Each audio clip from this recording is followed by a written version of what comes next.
This podcast is brought to you by the IIEA, sharing ideas, shaping policy.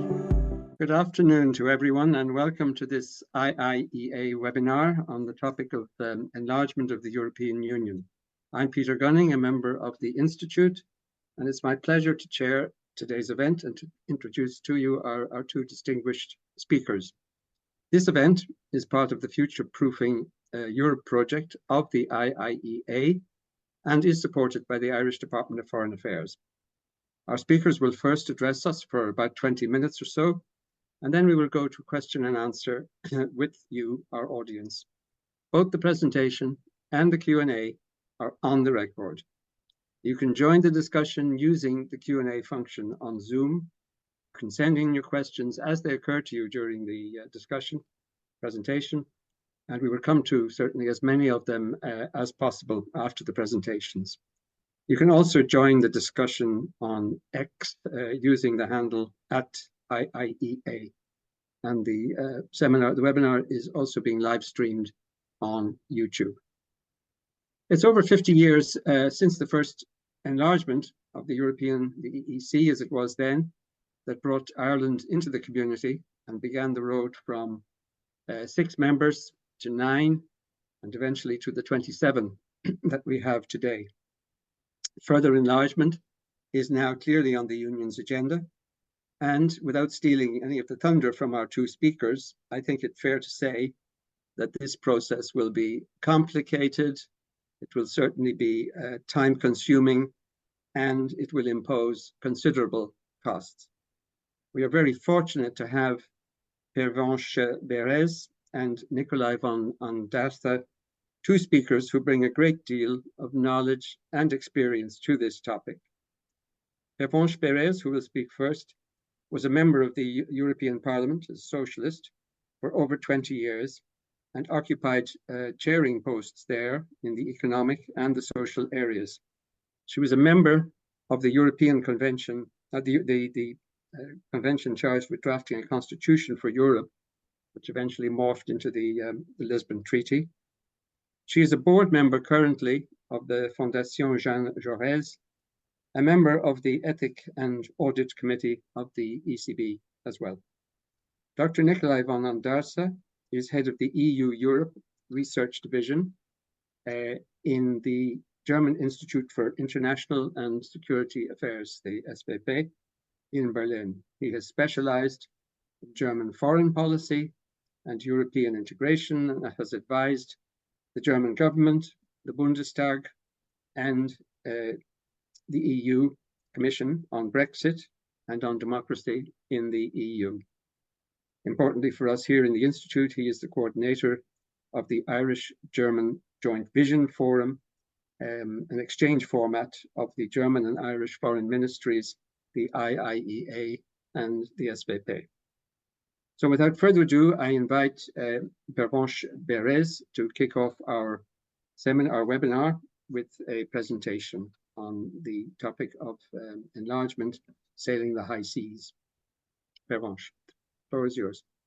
Thank you very much. Hello to everybody. Thank you, dear Chair, for this initiative. I think it's always very timely to discuss and rediscuss this report, especially because we are now in a schedule which is in between two moments in the agenda of the European Council.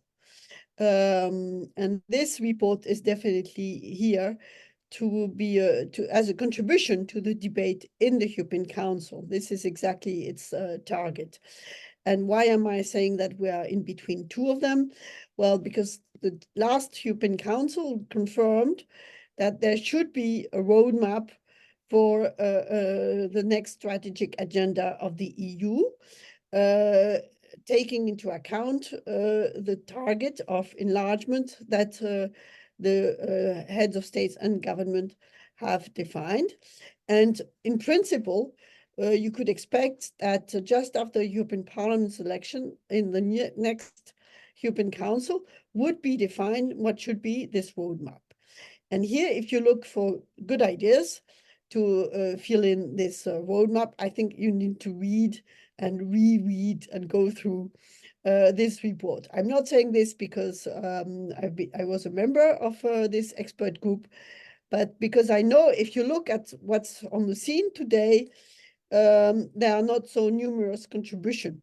Everybody's waiting for the contribution by Enrico Letta on the functioning of the internal market, or by Mario Draghi on the competition issue, but they are more focused on items that were not in our mandate. The origin of our report is, as it does happen sometime in history, you can start with the big picture or with the small picture. And here I will start with the small picture. You were ahead of the 16th anniversary of the Lisbon Treaty that was going to take place in Paris, with Olaf Scholz coming to visit Emmanuel Macron. And there were a lot of expectation, what's going to be in the final declaration, who's going to speak about what, and blah, blah, blah. And in parallel, you had a very, very good relationship between the two Secretary of State for Europe. On the German side, Anna Luhrmann, who's still in this position, and Laurence Bohn, who was at that time Secretary of State for Europe in the French government. They were going on very well together. And so they thought, well, there's a good base to do something into a Franco-German dimension. How do you do it?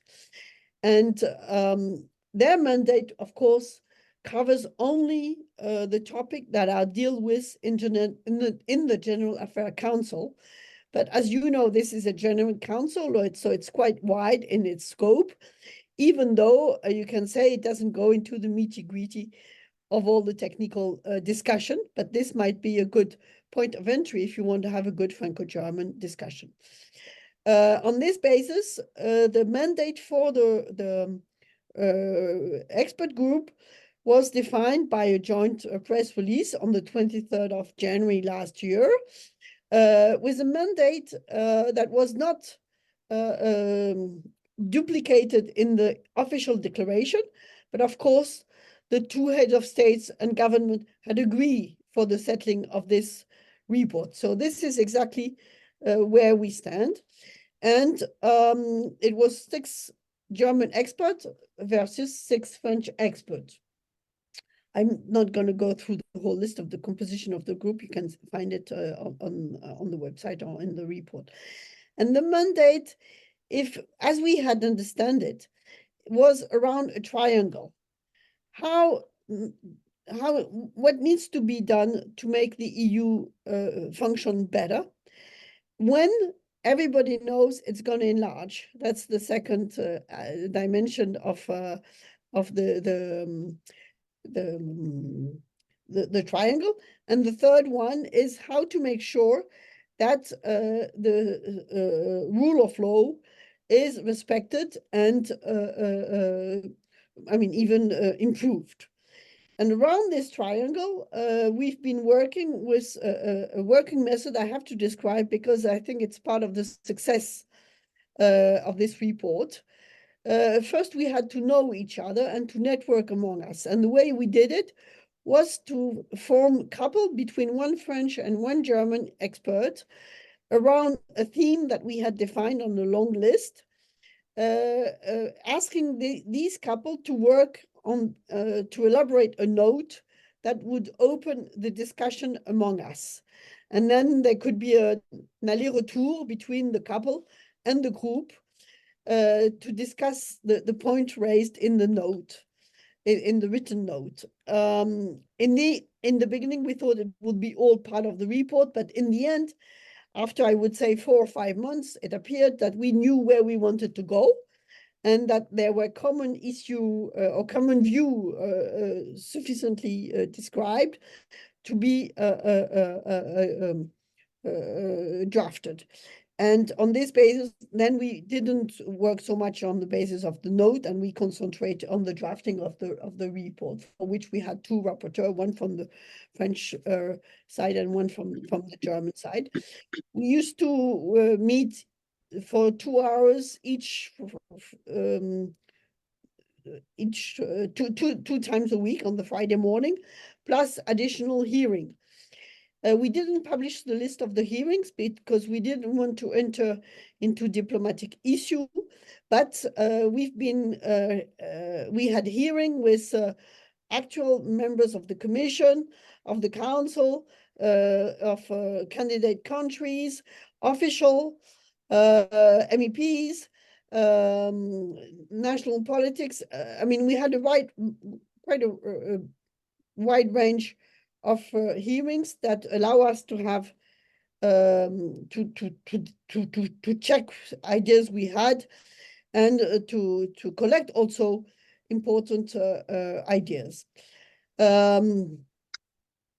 Then when it comes to the report itself, I always describe the end result as a conservative one, because there are two important entry points for me in the report. The first one is what we call the hybrid nature of the EU, which means that we didn't want to change the balance of power inside the EU between the three institutions, and by willing not to change this balance, this is why I'm saying we're conservative.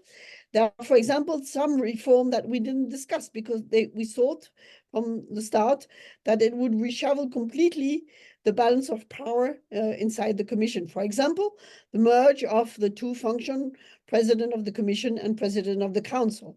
This would upset completely the institutional triangle, and we didn't want to do it, so we put it aside. This is one example. There are others. The second important thing that was the framing of our thinking was that the basis for the EU is the rule of law. It is not so obviously present in all the texts, in all the treaty and so on. But the more and more we were progressing in the drafting of the report, we were convinced that this is the key. This is what makes the glue of the EU, the State of the Union. And we even defined it as a prerequisite for enlargement. And this is where we do have some proposals that are quite forward-looking. One is the first, our favorite one, of course, would be to a reform of Article 7. But if we are not able to do it, which is the article on how to implement sanction when the rule of law is not respected, if it's not possible, then we would like to enlarge the way the conditionality is now implemented. As you know, during this mandate, there has been introduced a conditionality on the use, for the sake of the EU budget, on the use of EU funds. And we see this as quite an efficient tool, but we see some difficulties with these tools in the fact that it does touch populations that are not responsible for the behavior of the governments on the one hand, and that it might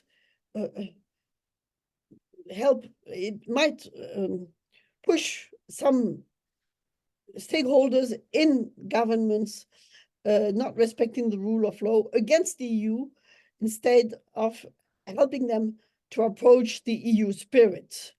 So this is why we propose to all legal experts are not of this opinion, but we think instead of just focusing the conditionality to the good use of public funds, it should be also linked to the respect of the value and the objective of the treaty, namely of Article 2 of the treaty. And we think this should be an ordinary legislative reform that should be implemented. So first, no change to the triangle. Second, rule of law as number one. And third, flexibility. Because if you move from an EU of 27 to an EU of 37, and you want to keep this triangle as it work, it means you need to have as a cornerstone the triangle and its good functioning and its efficiency, but the price for this is more flexibility. And this is why we have introduced many proposals to address this objective. And for example, Nicolai will elaborate a bit more on what we propose with the treaty. But the thing is, we want to have, and in the end, what does it mean? It means between the community method and the intergovernmental one, we always favored the first one, with flexibility, which means not everybody needs to be on board all the time for all the policies, but it needs to be inside the community method. So it's an open a door for all the one willing to join. But the compromise here is that if you do it in this format, you should allow the coalition of the willing to go ahead if they are willing to do so. And really, I think I'm not going to go more into the detail because I see my time is over, but I think from a strategic point of view, this would be my 3 main messages. Thank you so much. Thank you very much, Pervenche, for that introductory survey. Now I turn to Dr. Nicolai von Ondarza to flesh out the rest of his views on the report. Yes, thank you very much, Peter, and thank you very much, Pervenche, for laying out our general ideas. I will go a little bit more in depth on some of our proposals, but also the question on treaty change, which I know is particularly tricky for Ireland, and the reaction our reports gathered so far in Brussels. And picking up from what Pervenche spoke about our general ideas, after this main principle of strengthening of the rule of law, we looked really in depth on how this prospective enlargement would change the different EU institutions and how they should be adapted. And maybe the best way of illustrating the challenge ahead for us is if you look at the numbers. By coincidence, the population of the 6 Western Balkan countries, Ukraine, Moldova, and Georgia, so 9 of the current prospective candidates, leaving Turkey aside for the moment. So those 9 have roughly the population of the United Kingdom, which obviously left the European Union, but they would have 9 times the vetoes in the council. They would have 9 times the commissioners. They would have about double the numbers of members of the European Parliament, since small countries are represented bigger in the European Parliament. But they would have only a fraction of the UK's economic power and would be more heterogeneous in their history, in their economic outlook, and also in their foreign and security policies. And based on that, we made a couple of proposals. I'm not going to go into details on all of them, but I will try to highlight a couple of them. One of the first was adapting the Council of the EU, where, as I said, it would be 9 times the vetoes. There we propose to extend qualified majority voting to all areas of policy decisions. With the adaptation that we said there should be a rebalancing of voting powers between in favor of the smaller countries, because in many of our reach outs we heard the fear of too much power for France and Germany if there is too big of an extension of qualified majority voting. And we also included the option of opt-outs, at least for new areas of qualified majority, reflecting to the principle of flexibility that Pervenche outlined. And here would be really the idea that most, if not all, policy decisions of the EU in the Council should be taken by majority voting, but with some further protections, especially for smaller EU countries. A second point, and this relates to that, would be to keep the current maximum number of members of the European Parliament, 751, to not make the European Parliament the second largest parliament in the world. That's almost unworkable, but that would entail that especially some of the larger member states, but also the others, would lose a couple of seats in the European Parliament, and there should be a new mechanism for distributions. And if we look at the third institution, the European Commission, and I know that this is particularly controversial in Ireland, as this was set in stone after the first negative vote in the referendum in Ireland in the Lisbon Treaty. We propose to come back to the original idea of the Lisbon Treaty to reduce the number of commissioners, either by introducing a rotation mechanism or by introducing some kind of hierarchy between commissioners in order to make it workable. This should be still in a balance to small member states, but we believe that a commission with 30, 35 members sitting around the table would be next to unworkable. So this should be addressed as part of the enlargement.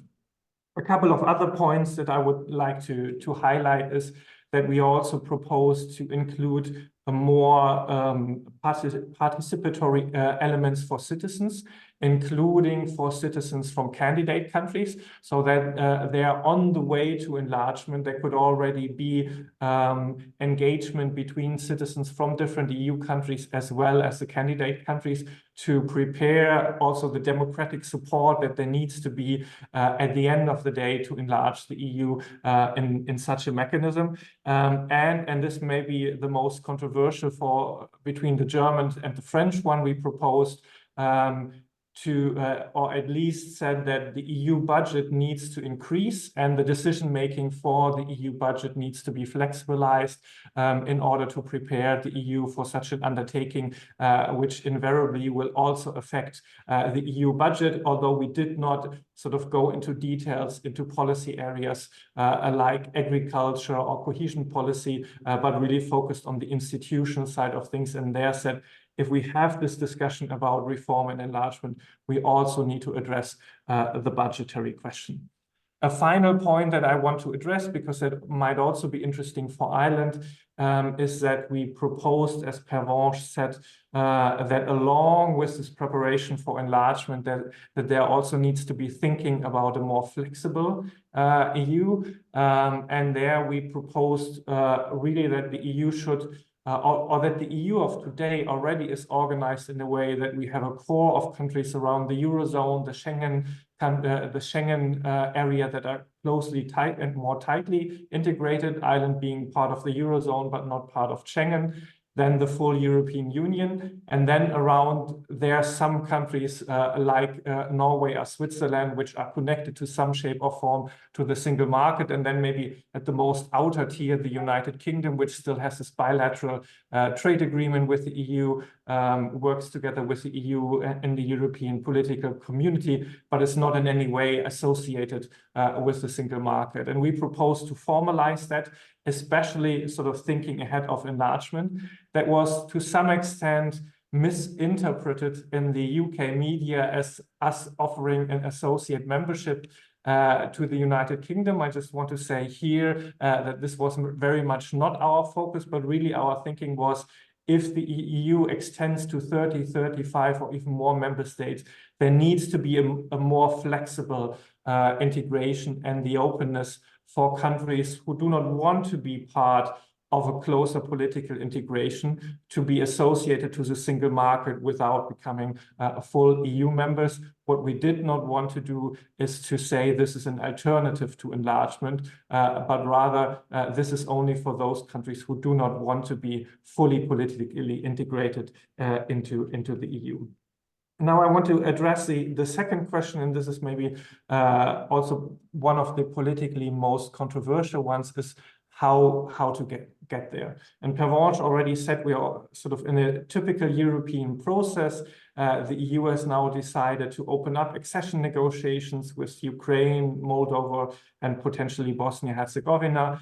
And there's going to be some kind of roadmap for the future adopted after the EU elections, together with the strategic agenda in June. And there is this 2030, maybe even later date floating around in Brussels when this enlargement is actually going to happen.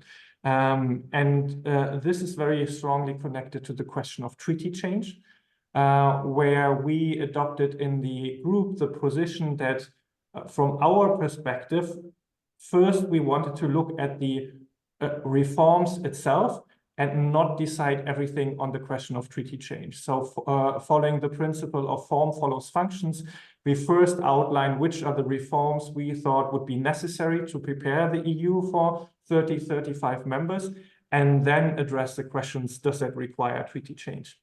And coming from that and from some of the proposals Pervenche and I outlined, on some, but not on all of them, we came to the conclusions they are only implementable if there are some changes to the treaty. Not a fundamental reform like the Lisbon Treaty, but some targeted adaptation of the treaty. But how to get there? We said there are also several options.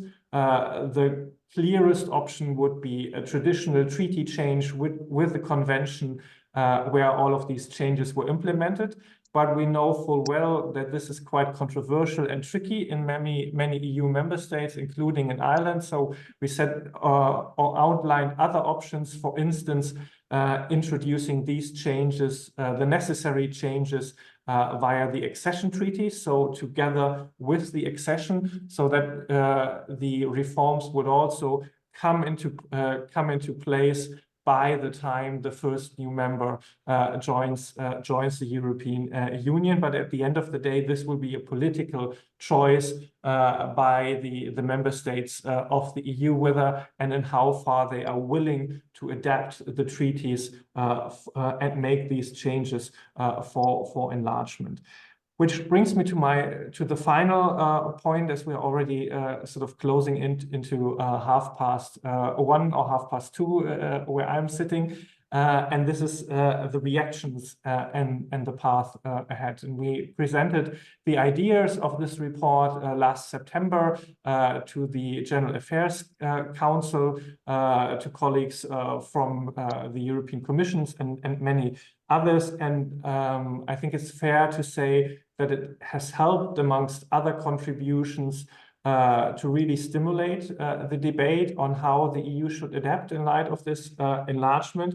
And at the December Council, together with the decision to open accession negotiation with Ukraine and Moldova, the heads of states and government of all EU countries, with, let's say, a creative coffee break by Viktor Orban, decided additionally that not only the member states, the candidate countries need to reform to become members of the European Union, but that the European Union itself needs to reform. And so clearly enshrining this principle that both enlargement process and reform should go parallel, hand in hand, and that this is one of the geostrategic tasks for the EU in the next years to come, without setting a specific date, nor with setting a specific framework on which reforms would actually be on the discussion. So the consensus that there is now between the EU member states, I would say, is on a very, very general level, an acceptance that reform and enlargement should go hand in hand and should be discussed in parallel. But I think we are still far away from a consensus of which of these reforms proposals that others and we outlined would actually be picked up. And from the feedback of the member states and different national governments, I would say the ideas and this principle that Pervenche also highlighted of not aiming for a fundamental transformation of the EU, but rather adapting the institutions to be ready for 35 countries, was well received as a pragmatic and serious kickoff to the discussions. But many member states are or continue to be very reluctant to engage in discussions that would require treaty change, and are looking to find flexible solutions that, in their point of view, could be adapted within the framework of the Lisbon Treaty. And so I think a major decision for the EU ahead, for all EU countries, including Germany and France, but also Ireland, will be on how to actually sort of synchronize these two negotiations on enlargement and reform in the upcoming legislative period, when enlargement can happen, and how far and ambitious the reforms should be in order to prepare the EU, and whether and in which form that should include also some changes to the EU treaties. And this would maybe be our sort of kickoff to the ideas. We look forward to the questions and the discussions. Well, thank you both very much indeed. You've certainly given us a great deal to talk about and to think about. If I may, I'll ask the first question. You've had the benefit of insider discussions, if I can call it that, with members of the Council, of the Commission, and of the Parliament, and others indeed. Are you, and one of the phrases you used there in describing the attitude towards dealing with treaty change is of reluctance because of sensitivities. Are you perhaps a little disappointed at the what appears to be a gap between the stated aim of the Union to enlarge, including to Ukraine, and the lack of concrete progress on the sort of changes that you've outlined will be necessary? I'm thinking in particular of your report, where you highlighted the opportunity to do a number of things before or in the context of the European Parliament elections, which are now only, as we were saying, 7 or 8 weeks away. Yeah, maybe I can start and Nicolai will complete. I mean, your question is straight to the point, huh? And please do remember, our report was for the European Council and not for the European Parliament, huh? Because, as you know, in parallel to our work, the Parliament took a completely different road, and we didn't want to follow this road. I mean, there are some juncture between the two reports, but the Parliament's report is something that might be interesting for history, but that will not be swallowed by the European Council when we wanted to have a leverage here. And our leverage, I would say, was the first thing was to, and we had long discussion about this, was to define a timetable, because we know in the EU method it's a good, in principle it's a successful method. So we also longly discussed what should be this timetable, and we decided it should be 2013 to make sure the EU is ready for the enlargement, which means it's not as usual when we discuss enlargement. Candidate country needs to be ready. We need to be ready, which means the next mandate. I mean, it's quite a paradox, huh? Also in terms of public opinion, because the whole European Parliament election campaign, I don't know how it's in Ireland or in Germany, but in France, I can tell you, no one is going to discuss enlargement because this is not popular. But the mandate of the next Parliament and the next Commission is to get the EU ready for this next enlargement. Also, because of geostrategic reason, even if it's not enough for enlargement, this is also a good reason to do it. And this tension that you're mentioning is everywhere in the Council.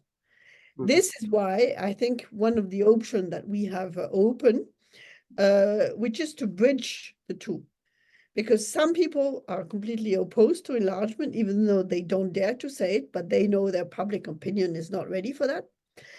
And but you cannot honestly consider the state of the play of the decision process in the EU and say that it's already functioning today. So even without enlargement, it's true that you need reform. But there's absolutely no appetite for a treaty change for many reasons, and I think our two countries have contributed to this. So to overcome this difficulty, you have to clearly define the timetable.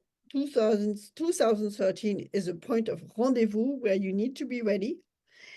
But and we are not.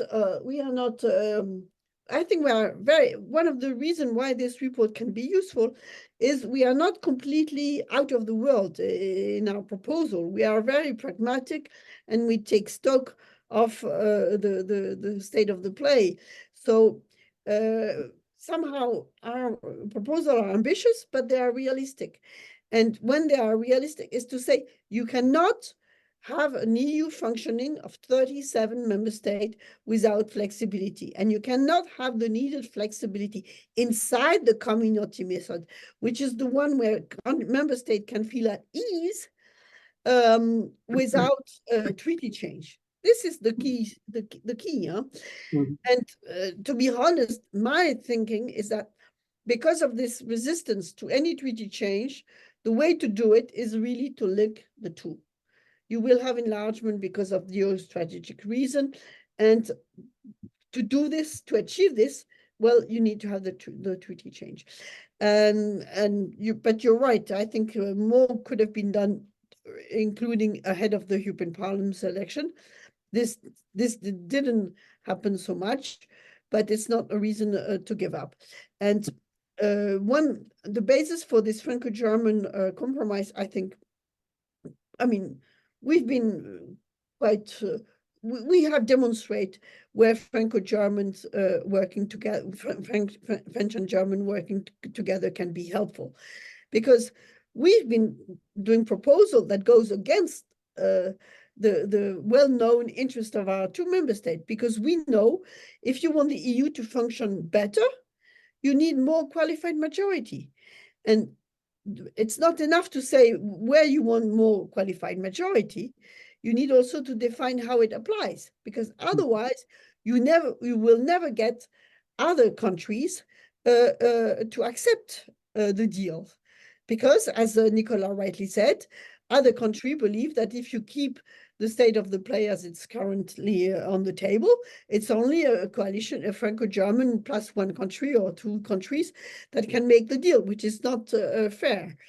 Even though we have seen in the recent negotiation on the platform workers that French and Germany can be put in minority, but it's an exception that doesn't confirm the rule. So this is the spirit in which we've been working, accepting to move on qualified majority, to change the criteria for the qualified majority to make it helpful for decision-making process in the EU. Maybe to you wish to add? Yes, please. Thoughts on the question of disappointment. I think where we were at least happy to see that there has been progress on the discussion. We remember that we made a presentation of our interim ideas around May last year, so roughly a year after the European Council said first time Ukraine would be a candidate country. And there, the majority of member states hadn't even thought about all these ideas. They basically said, okay, we need to talk with our capitals. There's no formed opinions. And just 3-4 months later in September, we saw that really this discussion was triggered, and the European Council was able to say in Granada and then in December to say, okay, these two processes, we all agree need to go hand in hand. So I think this is an achievement, not only by us. I think all sort of many people work together on that, but I think there the report contributed to that. What I think we've also seen is, and this is maybe where the disappointment part comes in, that there are many countries which are in favor of enlargement, but are very hesitant to address some of these questions. The biggest example is probably Poland, very, very strongly in favor of enlargement of Ukraine, but suddenly seeing what even the opening up of some of the trade borders is doing to their farmers, to their workers, and is suddenly pushing back. Others like Denmark very strongly in favor of enlargement, saying we need to adapt the decision making, but then very clearly saying, as Denmark is also one of the countries which need to have a referendum, we don't want any treaty change. And I think this confrontation between, on the one hand, saying this is in our geostrategic interest, we want the EU to enlarge, and confronting the difficult questions, that will only come if there's progress on the enlargement question, and if member states are being sort of pushed to confront these questions. And there, I think disappointed is maybe too strong a word, but we learned again that this political instinct to push the difficult questions into the future and only address them when they have to be, absolutely have to be addressed, is very much alive in many EU member states, so that they agree now on the general principle of reform, but are very, very reluctant so far to really come to a sort of, to come to a conclusion, which reforms do we actually want to agree, and when is our point of time when we need to strike that agreement. Well, exactly. And your report and discussions like this, I hope, will help to push that process forward. So the first question I have from the audience is from Darragh Lawler, who works as a researcher at the Institute. And it goes as follows, rather particularly Irish concern. In an enlarged European Union, do you propose to extend qualified majority voting at the Council to tax issues? Evidently, this would be of particular interest to Ireland, particularly in the sphere of corporate tax. Who'd like to take that? The corporate tax. We both can go there, but Nicolai, you want to start this time, or? Yeah, I can start this time. So we made the proposal to say all policy decisions, so not constitutional ones like changing the treaties or accepting new members, those should remain anonymous, but all policy decisions should fall under qualified majority voting.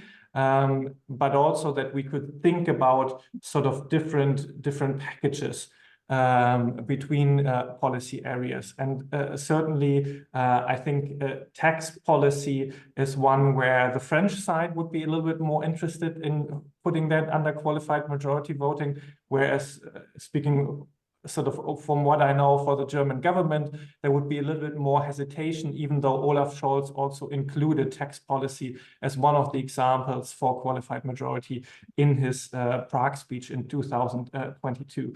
And so, yes, indeed, our proposal would be to include that. However, with these additional points that we put in every area where we propose to extend qualified majority voting, which would be a form of what we call a sovereignty safety net, so a safety clause where vital national interests are at stake, the options for opt-out for new areas that would fall under qualified majority voting, and this rebalancing between larger and smaller member states. But I think it's clear, at least from our point of view, that for the EU's capacity to act, if we think about an EU 35 countries, then most, if not all, policy decisions really need to fall under qualified majority voting. Otherwise, it's going to be quite easily blocked.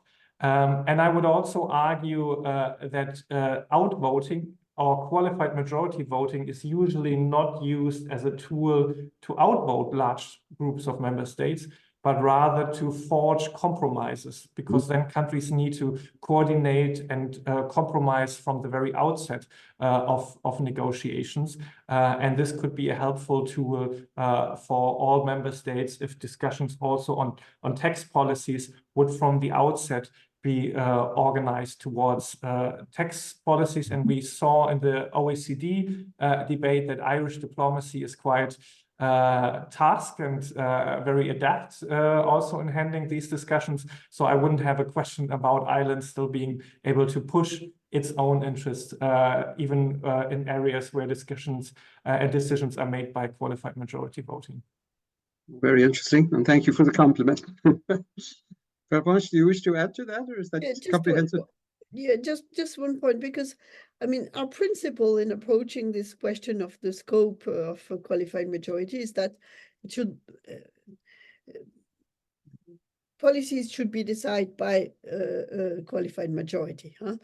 And but for purpose of compromise and of negotiation, we had defined 3 blocks, huh? Enlargement and rule of law, foreign policies and defense, fiscal and tax policy. So tax policy would clearly come with the fiscal issue. And here I think what Nicolai, because this goes hand in hand with the question of the giving up the veto right somehow, huh? That unanimity gives you. And this is where what Nicolai has mentioned regarding the sovereign safety net is for us critical, which means we can observe that in the council sometimes a veto right is also used as a hostage for that another aspect of the discussion. And the principle of this sovereign safety net is to oblige minister, but also heads of states and government, to consider the difficulty or the question that is raised by one member state per se, without melting all the other points on the table, just to be able to address the question and the issue the member state wants to raise, and just to make sure that if this is related to a real somehow objective national interest, it can be considered, discussed, explained, and then solved. Somehow it's the method we have used in this Franco-German working group that we want to extend, which is in this atmosphere that was not at the top between the head of states and government and the different members of the government.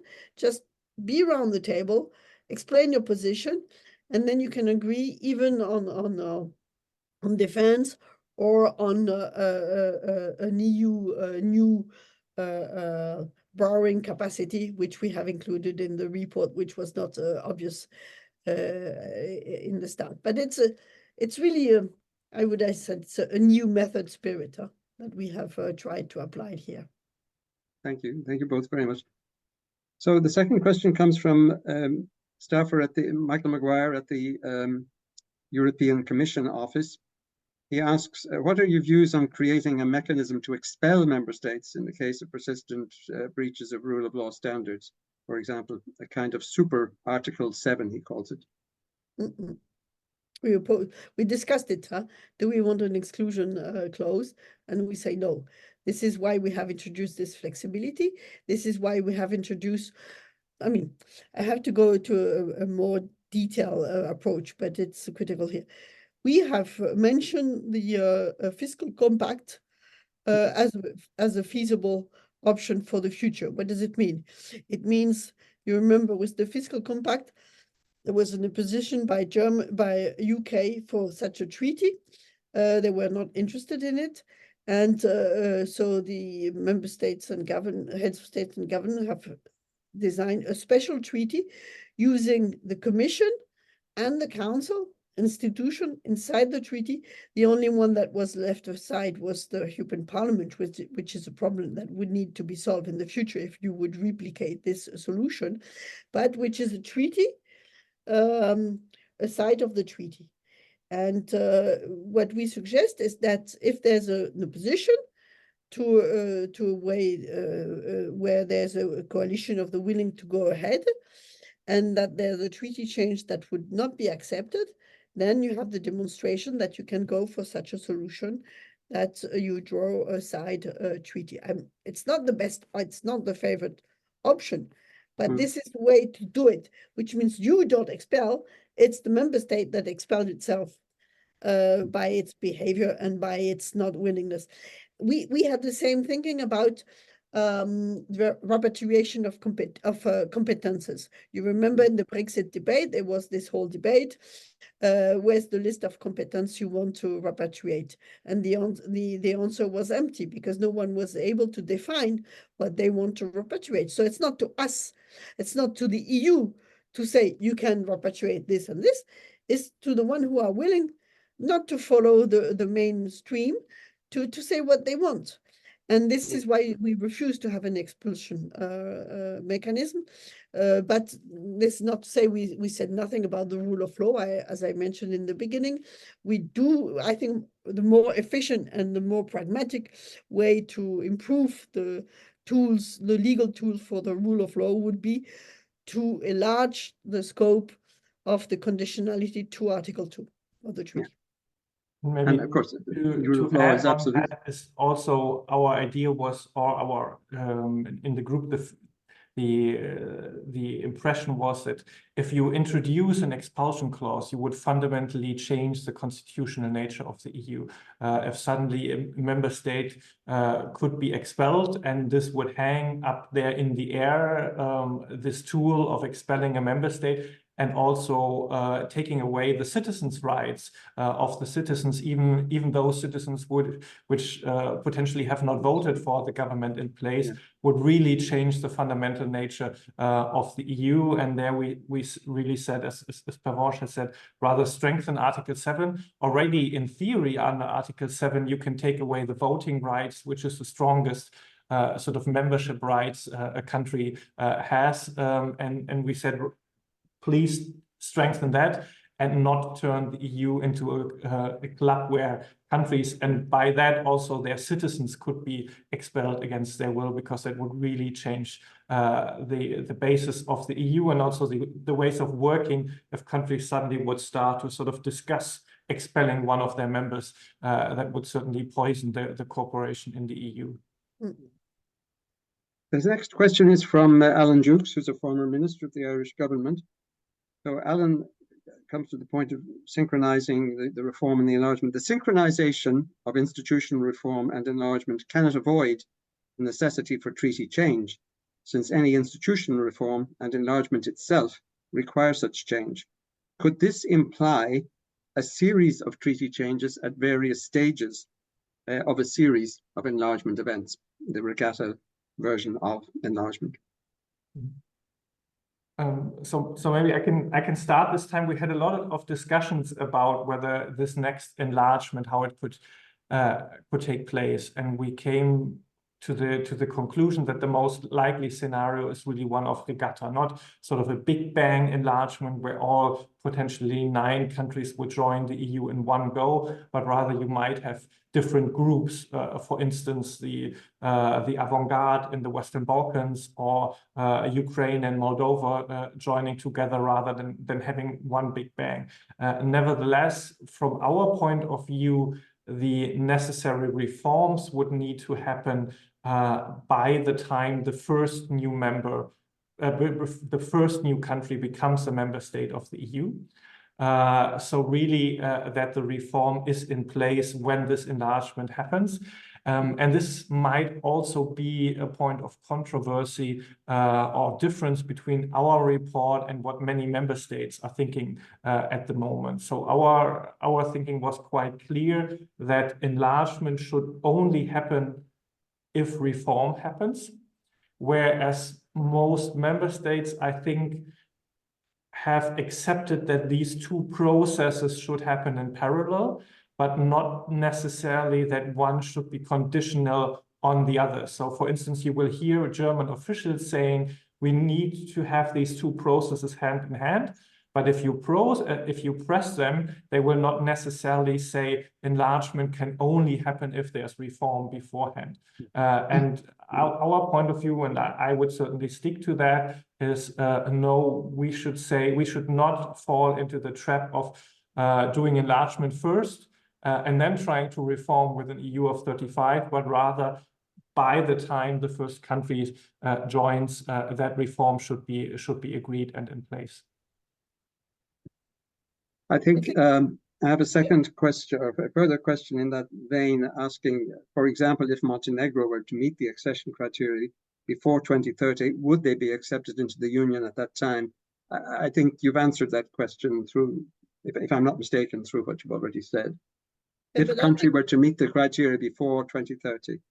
Yeah, But then, I mean, sometimes you can, legal expert can be very creative to find solution, but you would need to, I mean, I'm just thinking loud, we have not envisaged this scenario while drafting the report, but you could imagine that if this was the case, and Montenegro certainly is a specific case because it's not the biggest, it's not Ukraine coming into the EU, so you can see also the signal and blah, blah, blah, that would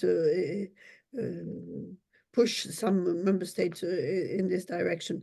But then you would need to have some kind of revision clause in this treaty to make sure you could integrate the new reform that would be settled for everyone. After it would be reformed. But if you go into the report, one of the bases for the drafting of the report was to have option. And this is also what makes it quite useful for the political discussion that is now opening. And in the option, one of the option is to have what we called a framework treaty, which means it's the treaty for the institutional reform that you defined as the framework one, and that you implement in each enlargement treaty. And this can be something that could fit in. But of course, the case you're raising is, would the EU be completely ready to end the negotiation of its own institutional reform as soon as this one?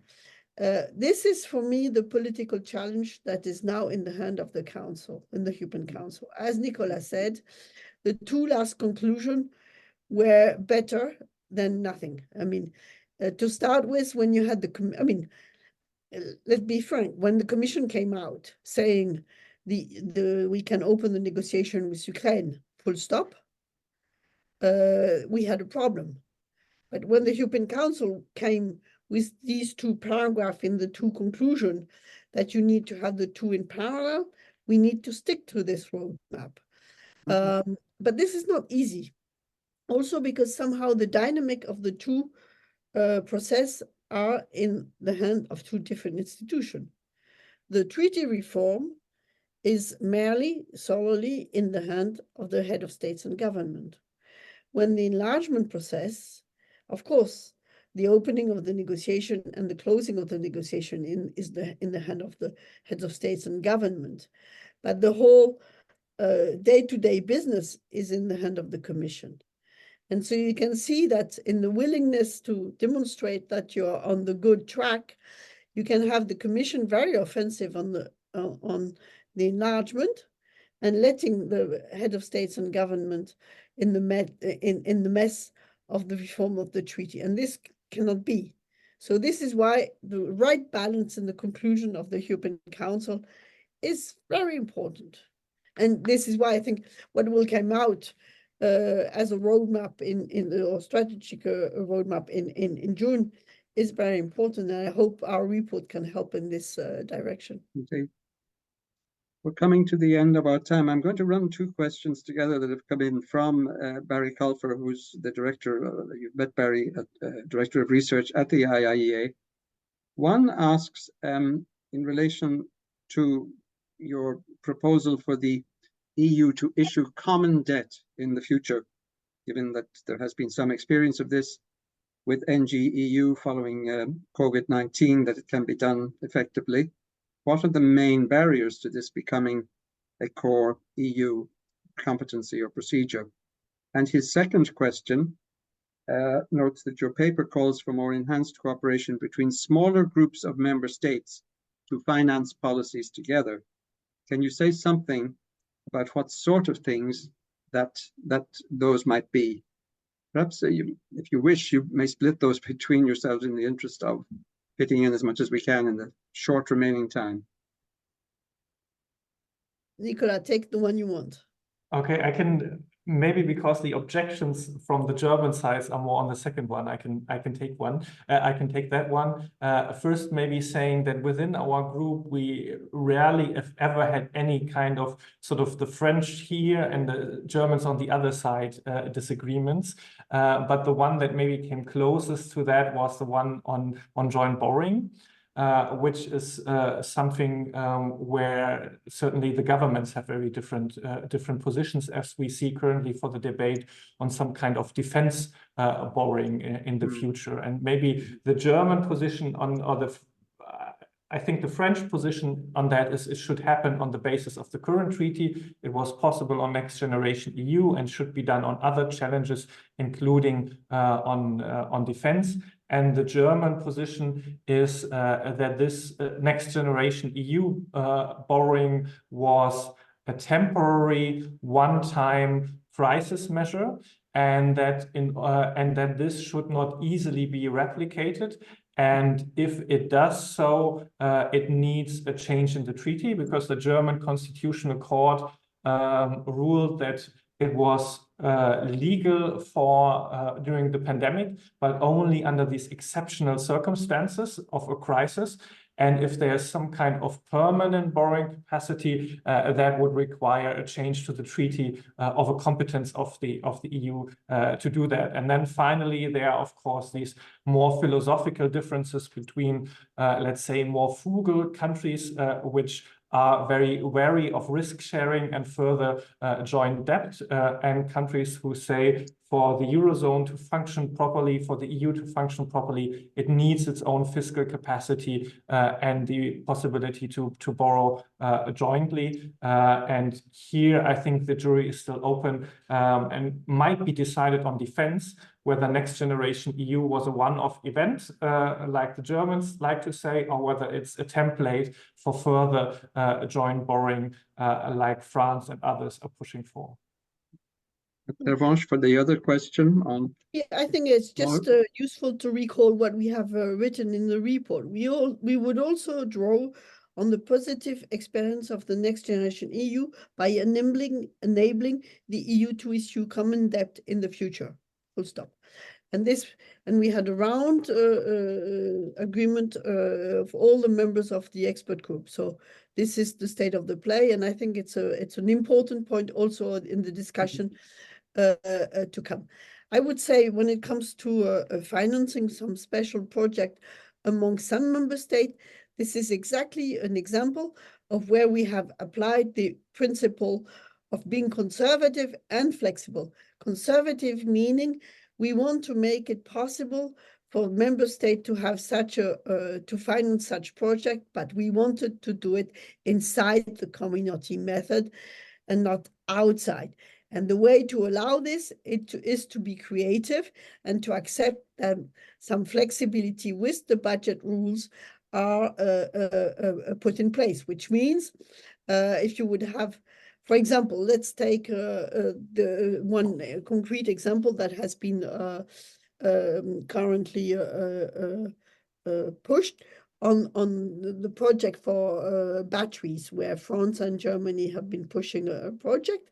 Well, instead of doing it on a bilateral basis or with the willing member state, you would do it inside the framework of the Commission, but only the member state willing to participate to this project would have to contribute to it. But it would be under the leadership, the authority, and the legitimacy of the Commission, which means it's not a subject for exclusion of others.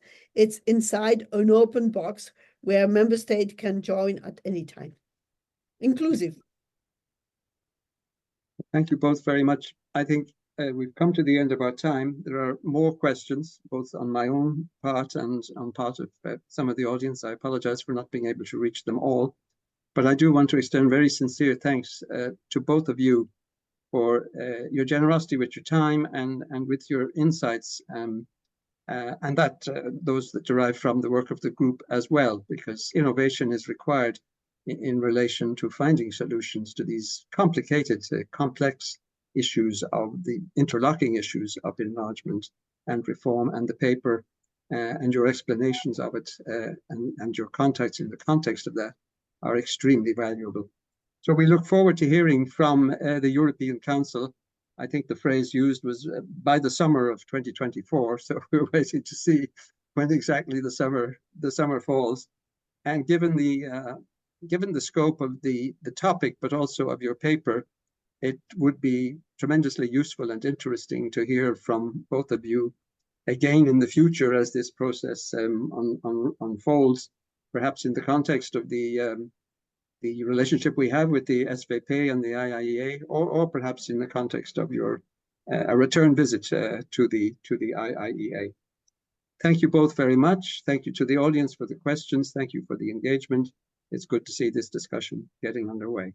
This podcast is brought to you by the IIEA, sharing ideas, shaping policy.